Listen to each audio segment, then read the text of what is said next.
I wasn't surprised, I'll put it that way, just because the Marine Corps is part of Vince.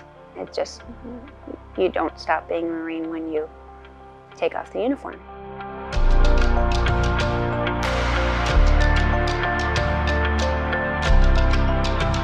Welcome to Scheels Hometown Heroes. Scheels Hometown Heroes is a way for us to say thanks to those that serve our country and our community. And are still giving back to others today. We honor your service by sharing your stories. From all of us at Scheels, thank you for your service.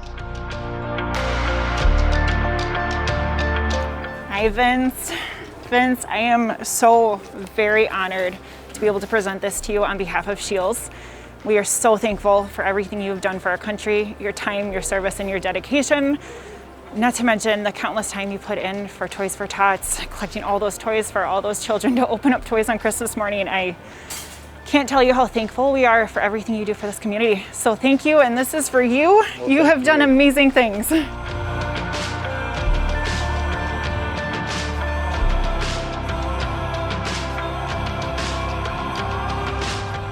It's one of those things where I can't remember a time where I wasn't going to enlist. It was just a matter of when I could. You know, I had no plans on going to college. It's just I knew I was going to join the Marine Corps. Everything he does is about service and service to country, service to neighbors, service to his community. Well, my father was a Marine in World War II, and he died when I was 7 years old, so I didn't really get a chance to connect with him a lot on the military things. So a lot of it was, you know, hearing that he served and, you know, hearing stories. My mom was always big into doing community work and supporting your local community in whatever way she could, which is kind of the way I was brought up. In high school, so we started to date, and Vince knew that he was going to be leaving for the Marine Corps, and so we didn't intend for anything to be serious, but we were still dating when he deployed. So I enlisted the first time in 1986 when I went to boot camp in San Diego. After boot camp, I went to avionics school in Millington, Tennessee. That's where the Navy and Marine Corps had all their aviation schools at that point in time. Then I went to Naval Air Station Whidbey Island, and that's where I learned how to work on an aircraft called the A-6 Intruder. It's a Vietnam-era aircraft, but that's what I did for my first 6 years. During that time period with the Air Wing there, we deployed to the Mediterranean.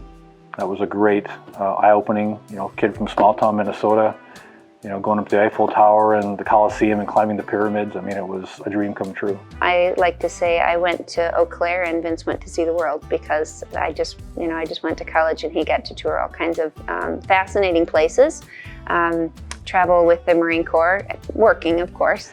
And I think that experience in those 6 months really focused my energies toward history. So when I eventually did get off active duty, after 6 years, went to college, got a teaching job back at my old high school, and I've been teaching her ever since.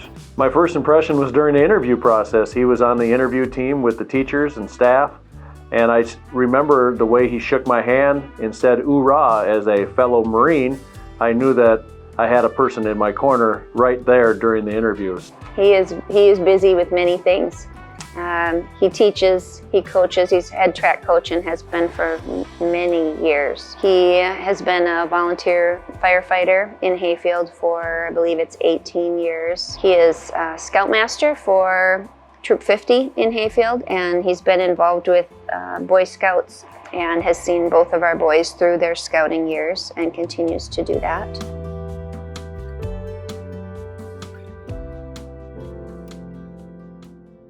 I'm going to back up a little bit. My son, who's now in the Marine Corps, he just graduated from boot camp last fall. He was born in 9/11/01. So as the towers are falling, he's being born. So he was, you know, born into it right away. And everybody, all former military, you know, everybody wants to, we'll get wars on, let's go fight. I wasn't surprised, I'll put it that way, just because the Marine Corps is part of Vince.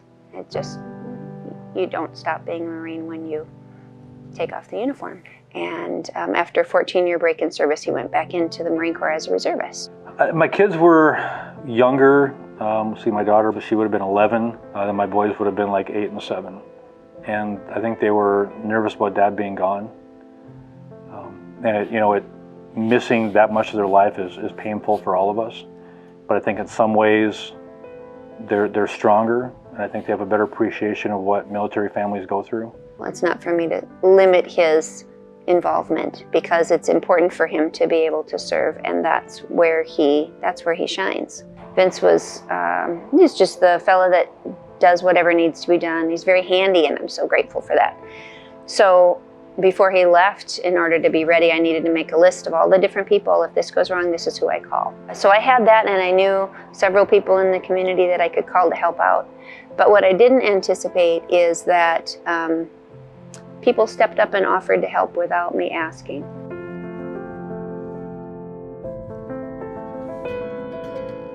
So I left active duty. Well, reservists are called active duty to deploy, then they go back to reserve status. So that was in September of 2012 when I got back from Afghanistan. I was ready to be home for a while. You know, I'd done not enough, but I'd done a lot for the country. Now it's time to focus on home. And that's when I got roped into Toys for Tots. His efforts with Toys for Tots is just one example of how he goes above and beyond for others. Here in our area, anybody knows anything about Toys for Tots, you know about Vince Reynolds. But when I got back in 2012, I took it over officially, and that was a huge way for me to not only represent the Marine Corps, but also serve my community directly. So being able to wear the uniform, you know, around my hometown, they never see people in uniform at all, let alone their teacher in a Marine Corps uniform. I get excited every year when it becomes the day that he gets to come in and they do all the shopping, because we get to shop with him and donate to Toys for Tots, and he cares so much about the program, so it's just been fun. I mean, he's got the right people in place, and they do their jobs, and he's the man pulling the strings and getting the right people in the right spots so they can, you know, the program is successful, and he's done a fantastic job with it. I look at it as people helping people, and that's exactly what it is. And that's really what drives me is doing my part to help my community.